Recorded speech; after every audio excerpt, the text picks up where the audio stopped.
Bismillahirrahmanirrahim.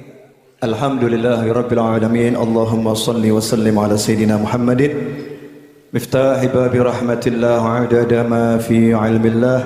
Salatan wa salaman daimaini bidawami mulkillah wa ala alihi wa sahbihi. Allahumma shalli ala sayyidina Muhammadin salatan taftahu biha lana futuhal arifin wa tufaqihuna biha fid din wa ala alihi wa sahbihi. Assalamualaikum warahmatullahi wabarakatuh. Alhamdulillah tadi Habib Mustafa Al-Idrus At-Tubani udah memberikan wejangan yang panjang lebar. Beliau ini mirip Habib Syekh, buat seneng orang. Jadi gayanya seperti itu. Terus Syekh Ridwan Al-Amiri tadi juga udah nyampaikan banyak hal. Saya mau nyambungkan kedua-duanya untuk mudah-mudahan bisa jadi sesuatu yang indah.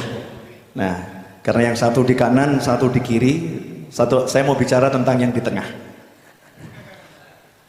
Boleh ya? Boleh. Di sejarah Habib Syekh versi Pak Novel. Jadi sejarah Habib Syekh versi Pak Novel Al-Idrus. Habib Syekh ini punya ayah namanya Habib Abdul Qadir. Punya kakek namanya Habib Abdurrahman. Marganya As-Segaf atau biasa kita panggil As-Segaf. Orang dulu itu kalau punya anak tidak gegabah kasih nama, karena ada perintah dari Nabi, termasuk bentuk orang tua yang baik pada anak itu memberikan nama yang baik kepada anak. Jadi nama baik itu bukan cuman sebutannya baik, tapi indallah baik. Ya baik di sisi Allah, bukan baik dalam pandangan ataupun pendengaran manusia. Menurut Allah baik enggak? Gitu. Nah, pada kebetulan kakeknya Habib Syekh, Habib Abdurrahman itu hidup sezaman dengan Habib Ali bin Muhammad bin Husain Al-Habsyi di kota Sewon, Hadramut sana. Kita tahu Habib Ali belum lama haulnya, wafat tahun 1333 Hijriah. Jadi kurang lebih 100 tahun yang lalu, bedikit meninggalnya.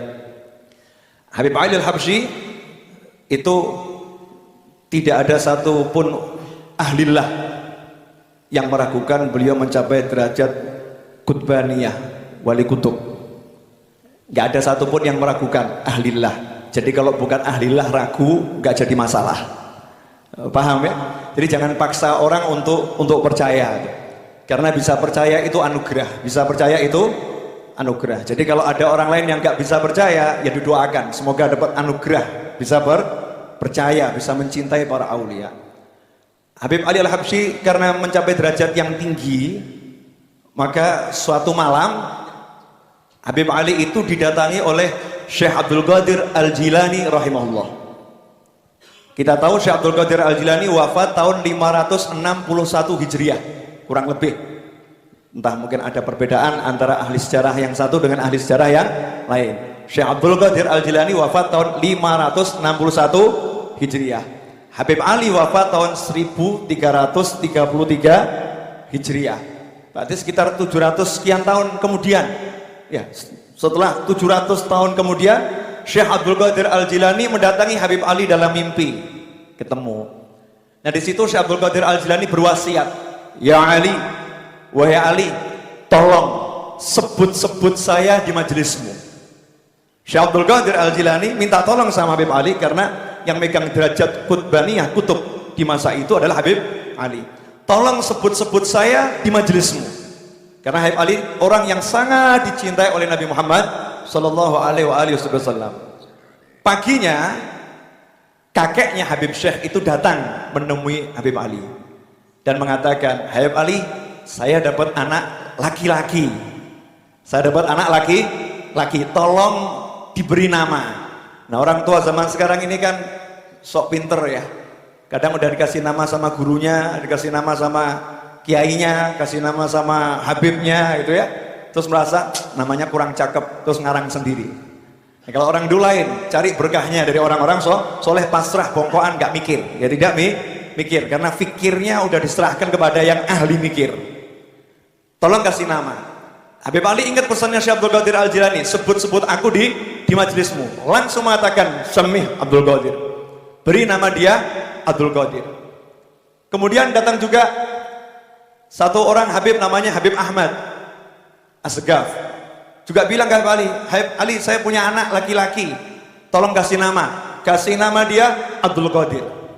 Dua Abdul Qadir yang saya sebut ini, yang satu Habib Abdul Qadir bin Ahmad Jeddah almarhum, merupakan tokoh senior para habaib yang berapa waktu silam meninggal. Kemudian yang satu lagi ayahnya Habib Syekh Habib Abdul Qadir bin Abdurrahman As-Segaf. Lantas siapa ayah beliau?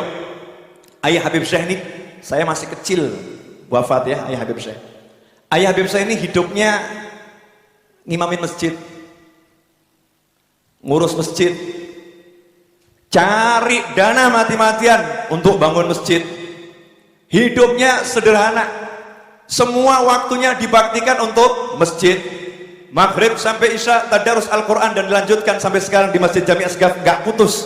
Itu ayahnya Habib Syekh tadarus bainal maghrib wal Isya. Nah, yang saya penasaran tuh sampai sekarang, saya pengen dapat jawaban dari ayahnya Habib Syekh, cuman belum dapat.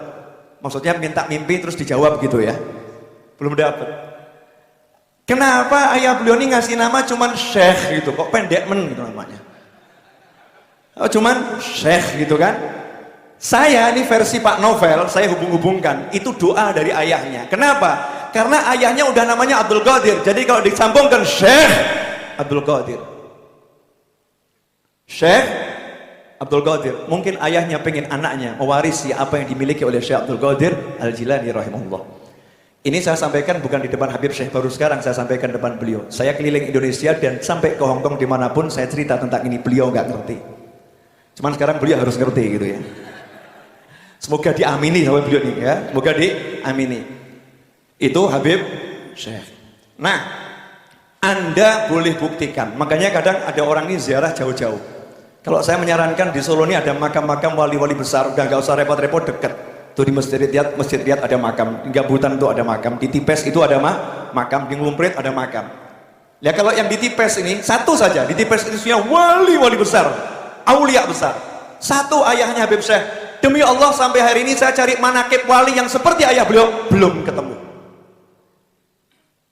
Cari wali yang meninggal hari Jumat ada. Betul. Yang meninggal ketika sholat ada. Yang meninggal ketika sujud ada. Yang meninggal ketika jadi imam ada. Tapi coba kalau digabung, meninggal hari Jumat, ketika sholat, mohon maaf, bukan sholat subuh, bukan sholat asar, bukan sholat maghrib, bukan sholat isya, tapi afdol sholatnya yang wajib untuk seluruh umat Islam, yaitu sholat Jumat. Meninggalnya hari Jumat dalam kondisi sedang sholat Jumat. Ini kalau kita hitung di dunia jumlahnya semakin kecil enggak? Cari di Google coba nanti. Cari di Google ya. Ketemu berapa orang nanti? Insya Allah nggak ketemu. Meninggal hari Jumat, sholat Jumat, posisinya dalam keadaan sujud. Itu nanti kalau kita search di Google, mesin pencarian Google, jumlahnya akan semakin sedikit. Jumat, ya kan? Sholat Jumat, sujud. Sujudnya bukan sujud pertama, bukan sujud kedua, bukan sujud ketiga, tapi akhir sujud yang terakhir. Jumlahnya semakin sedikit. Hari Jumat, ketika sholat Jumat, sujud yang terakhir jadi imam, saya belum ketemu. Itu nggak seberapa.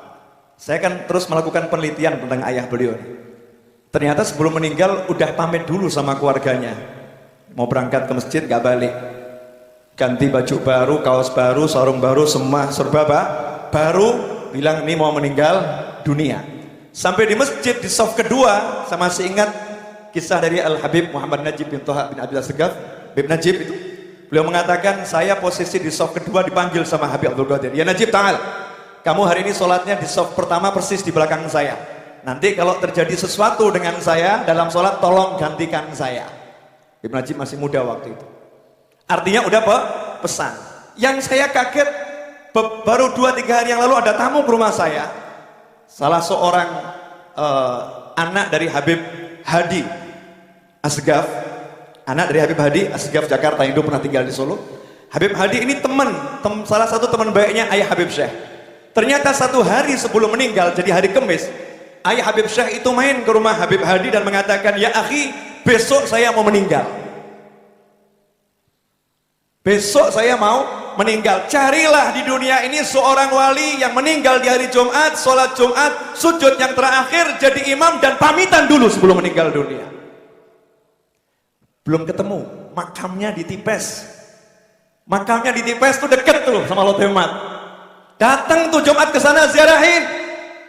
Wali Songo dikelilingin, wali yang satu ini kita cari nggak ketemu, tapi kita jarang ke sana. Betul atau betul?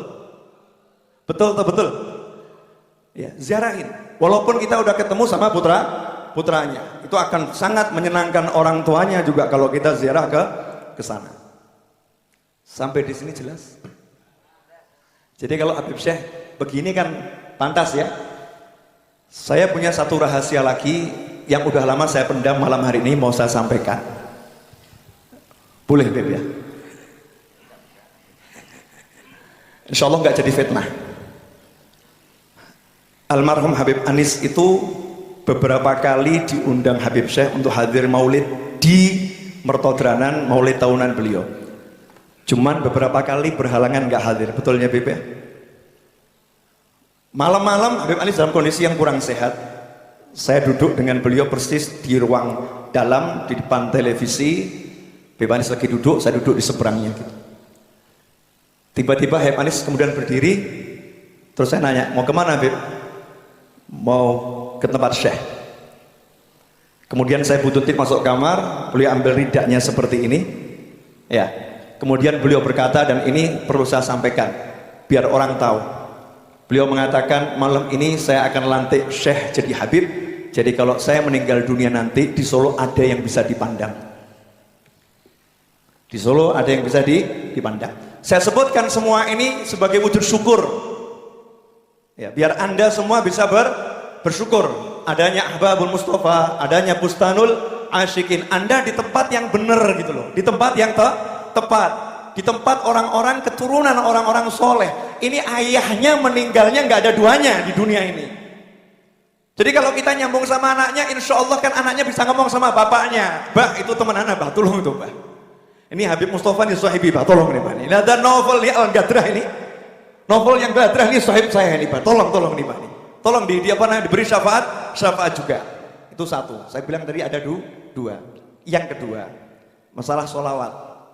Ini Syekh Ridwan Al-Amiri ini muridnya Habib Umar bin Muhammad bin Salim bin Hafid. Dan perlu umat Islam Indonesia dan dunia mengerti, dulu gak ada yang kenal Habib Umar bin Muhammad bin Salim bin Hafid. Gak ada. Habib Anis duduk di Zawiyah Masjid Riyadh baca kitab Tajul Arus karya Habib Ali bin Husain Al-Attas sampai khatam. Kemudian beliau berkata kepada jamaah yang ada di situ, kita akan ziarahi orang-orang yang kita baca ini ke Hadramut. Maka dibuat kelompok ziarah terbesar pertama setelah sekian puluh tahun. Dan beliau mengatakan, saya akan cari anak muda yang alim, yang bisa ceramah, akan saya bawa ke Indonesia. Agar anak-anak ini belajarnya ke Hadramut, bukan ke negara yang lain, agar nyambung lagi hubungan Indonesia dan Hadramut yang sudah terputus. Datang Habib Umar, gak ada yang nyapa, gak ada. Habib Umar, Habib Ali Jufri, dan Habib Muhammad bin Ali bin Abdul Qadir Munsib. 3 orang ini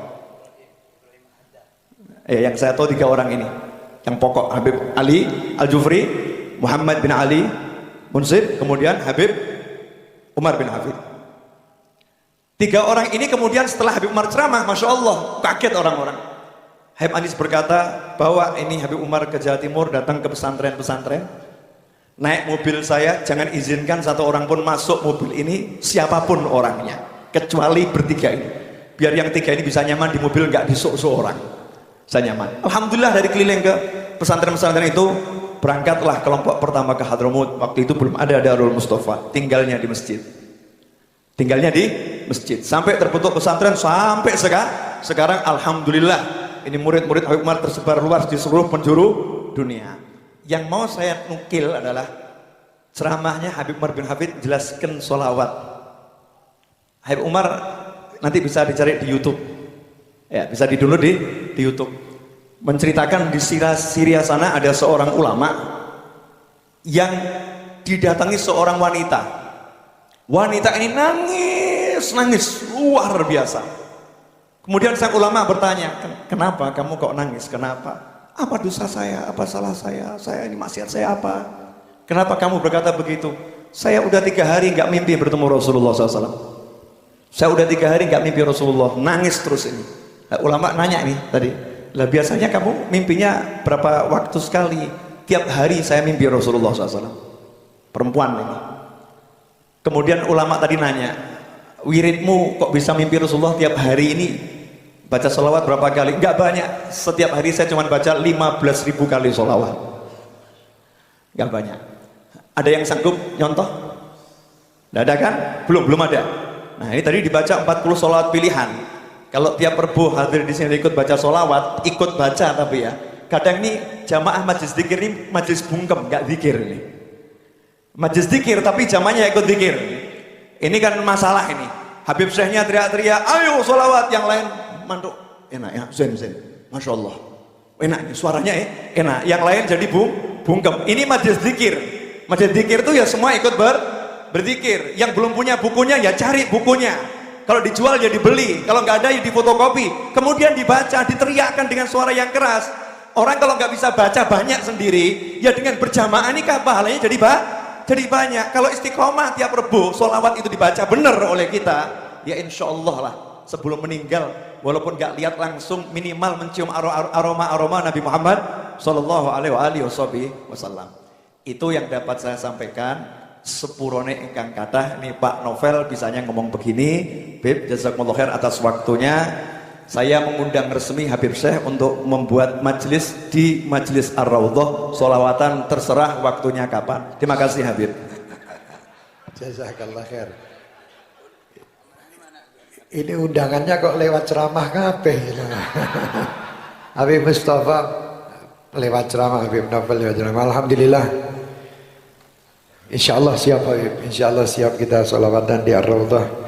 Mudah-mudahan kita bisa beri panjang umur dan kesempatan untuk bisa sama-sama bersalawat di sana. Alhamdulillah tadi telah disampaikan sekian banyak, masya Allah, nasihat dan cerita serta sanad. Alhamdulillah tadi saya mungkin sedikit mau menyampaikan bahwa waktu Al-Habib Hadi bin Ahmad itu ceritanya Abah sakit waktu itu. Kebetulan Abah itu sakit di rumah, lagi tidur. Di hari Kamis itu pada salat duhur beliau memanggil tukang cukur. Tukang cukurnya namanya Muhammad Muas, Madura, di Wirapaten situ. Anak-anaknya masih ada di sini. Saya juga langganan sama Abah di situ. Abah didatangi dari potong rambut, potong jenggot terapi. Itu ba'da duhur. Setelah itu beliau mandi seger. Terus tiduran, tidak mampu, badan itu agak panas karena beliau ini memang sakit jantung. Beliau suruhan putranya untuk memanggil Ustadz Hadi. Dipanggil Ustadz Hadi sampai di rumah. Ustadz Hadi itu guru saya, guru ayah itu waktu itu mengatakan kepada Ustadz Hadi untuk mengajar saya dan anak-anak masih kecil, SD itu. Saya belum balik. Di situ sudah diajari sampai kebetulan bab nikah. Bagaimana caranya bersetubuh barang sudah itu, padahal saya belum balik. Ustaz Hadi yang ngajar. Setiap pada sholat Jumat di rumah sebelah rumahnya Akhina Abdul Aziz, mantunya Zuhdi Abadi Abdul Aziz itu. Di situ kita biasanya. Alhamdulillah Al-Habib Hadi dipanggil di rumah. Abah itu dalam keadaan sakit dan sudah menyiapkan wasiat. Beliau mengatakan kepada Habib Hadi, wahai Hadi, ana tidak tahu, mungkin umur ana tidak panjang. Seandainya besok saya tidak ada, tolong wasiat ini dibacakan sebelum saya dimakamkan. Jadi dikasihkan wasiat itu di rumah, karena beliau tidak mampu untuk berdiri waktu itu. Terus besok paginya beliau itu mandi seperti apa yang disampaikan Ustaz Novel tadi, dengan gembiranya karena datang hari Jumat. Padahal beberapa hari memang sulit tidak mengimami, dan di situ beliau tetap mengatakan saya harus mengimami sama ibu saya, dan saya harus mandi, saya harus pakai minyak wangi, saya harus begini. Padahal minyak wangi itu kebetulan saya kirim dari Saudi. Minyak wangi saya mengatakan, wahai ayah, pakailah minyak wangi ini di hari lebaran sama sabun waktu itu. Dan di hari itu dikeluarkan minyak wangi itu dan sabunnya. Ibu saya melarang, kan disuruh pakai di lebaran, kenapa dipakai sekarang? Kata ayah, kan ini juga lebaran, Jumat ini hari raya bagi umat Islam, kita pakai. Dan subhanallah itu minyak wangi itu saya tidak punya duit waktu itu, saya pakai bawa minyak wangi yang sangat murah, namanya masih ingat saya, Aqua Brava. Satu botol besar itu harganya 15 real waktu itu. Saya pikir so penting murah, meriah, gede itu. Saya kasih, dipakai separuh itu minyak wangi, bukan semprotan sehabangan itu. Nah, Masya Allah, pamit sama orang rumah, sama anak-anak adik-adik saya. Muhammad temannya Sarnafal itu, masih kecil juga, Muhammad itu adik.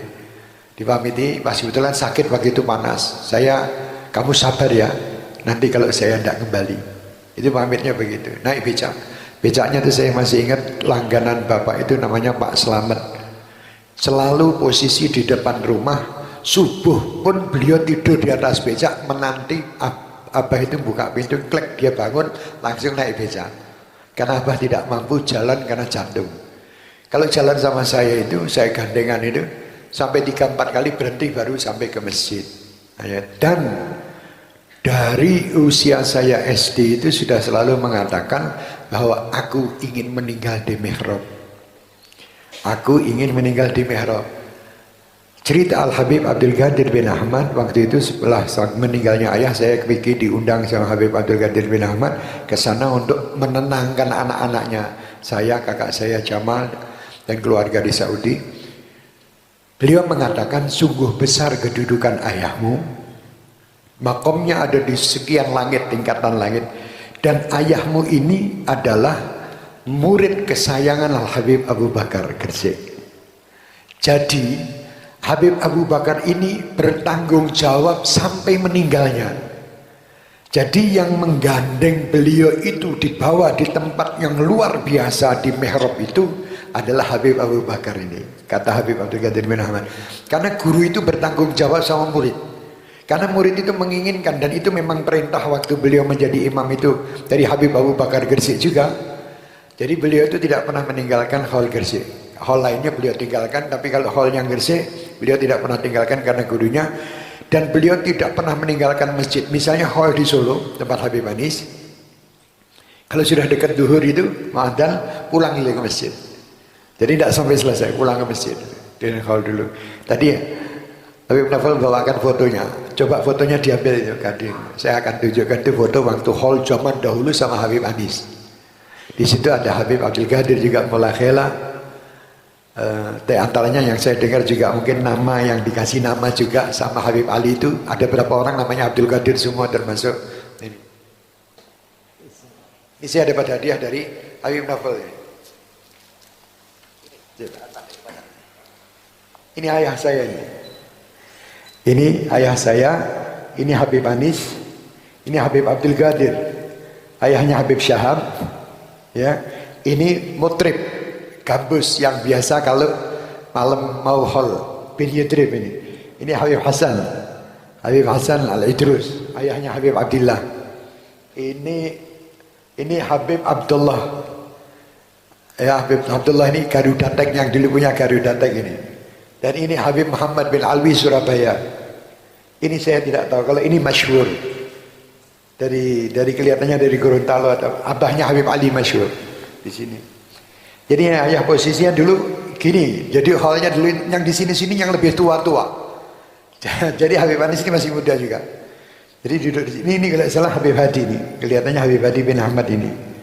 Ya kelihatannya ya. Hadi bin Ahmad. Di sini Masya Allah ini masih hitam putih. Ini Habib Abdul Qadir juga namanya. Ini Habib Abdul Qadir juga Pak Qadri Hasan. Jadi ini ayah ini waktu itu. Jadi subhanallah, itulah cerita Habib Abdul Qadir bin Ahmad kepada kita-kita bahwa itu benar. Jazakallah, terima kasih Habib Naufal. Terima kasih dikasih itu. Itulah ceritanya seperti itu. Dan insya Allah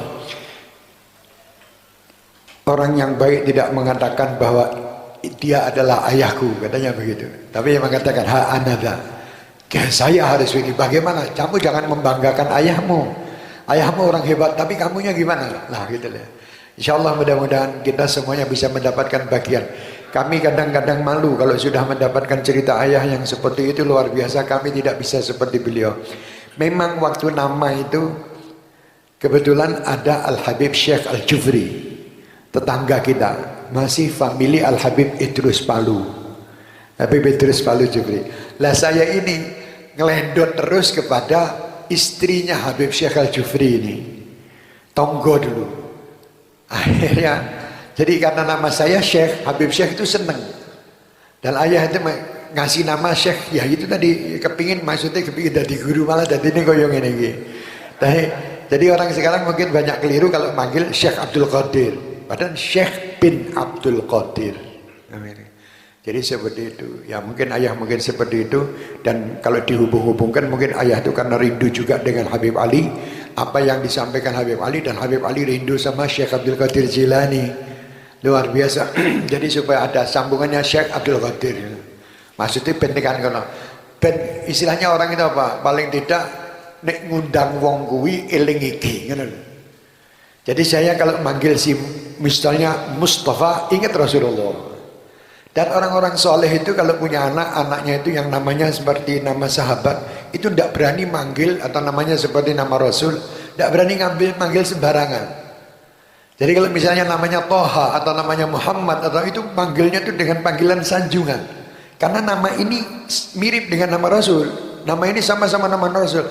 Kalau saya menghinakan manggilnya, itu ya berarti saya menghinakan Rasul, gitu. Misalnya namanya Abu Bakar atau namanya Umar atau namanya Sayyidina Uthman, manggilnya Sayyidina Uthman, panggil. Ada julukan gitu. Supaya menghormat, tidak menghinakan namanya. Itu mereka tuh dulu kelihatannya sepele tapi diurusi gini-gini. Dan sekarang kan enggak. Misalnya Bakar panggilnya Kar. Mustafa Mus, Mustafa Mus piye? Toha ha, lah ya kebiasaan. Waktu orang Hadramut datang ke sini, paman saya Ahmad bin Abdurrahman, waktu ada orang manggil ha, ngamuk dia. Manggil Kamil kata dia, sempurnakan. Toha, jangan ha. Kar, ada kar.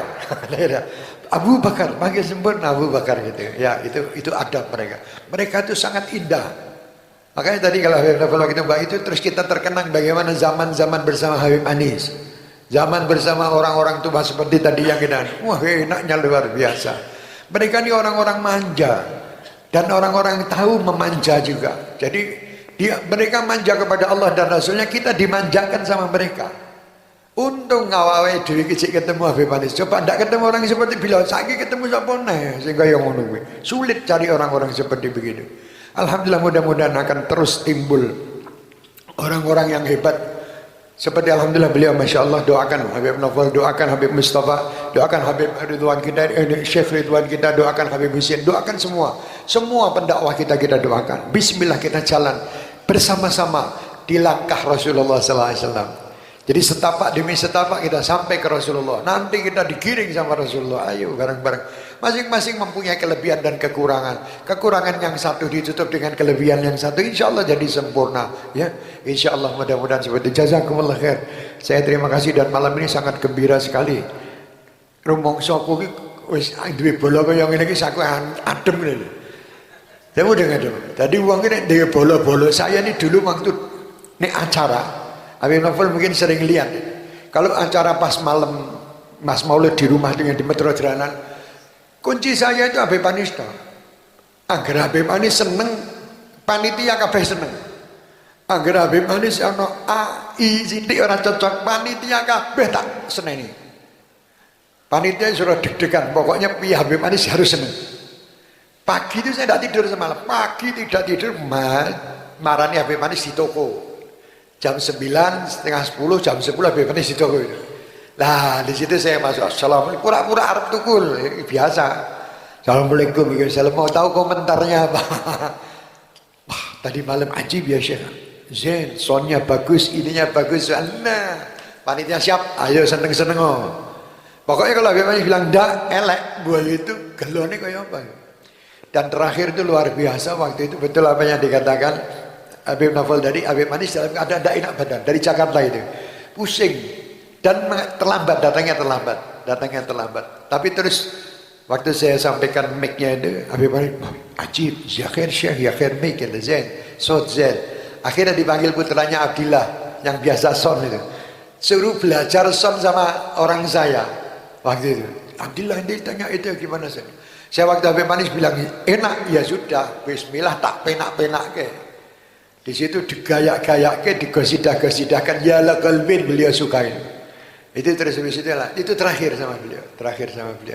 Waktu itu sempat sudah waktu Bukhari, kita sama Habib Novel sama Ustaz Nabil, Ustaz Umar waktu itu rencana mau ke Malaysia, diajak, ditanya, ya Syekh punya paspor? Punya, masih mau notok pakai. Walaupun saya waktu itu belum siap. Siap ada Habib? Ada. Subhanallah, siangnya dapat kabar dari Habib Novel, juga dapat kabar nih Habib Manis jatuh itu. Akhirnya tidak sempat. Dan subhanallah waktu itu saya lagi membuat CD saya yang Allahu Allah ya dzal jalali wal ikram, itu disenangi yang luar biasa. Sampai kalau ketemu itu tidak ada ucapan lain kecuali Allahu Allah, Habib Manis. Padahal maksudnya beliau ingin berbicara lain, tapi yang keluar Allahu Allah. Akhirnya orang-orang dikira Habib Manis mau gosidah. Kita saya Allah gitu terus. Subhanallah, Allah yarhamu. Mudah-mudahan dengan mengingat mereka, kita ini selalu alhamdulillah mendapatkan berkah mereka. Seperti sampai kita ini masya Allah, ayah beliau juga namanya Abdul Qadir Minabari. Ayahnya beliau ini termasuk orang yang sangat setia sama ayah saya dalam urusan pembangunan, sama almarhum Amin Barak Songkar. Itu luar biasa.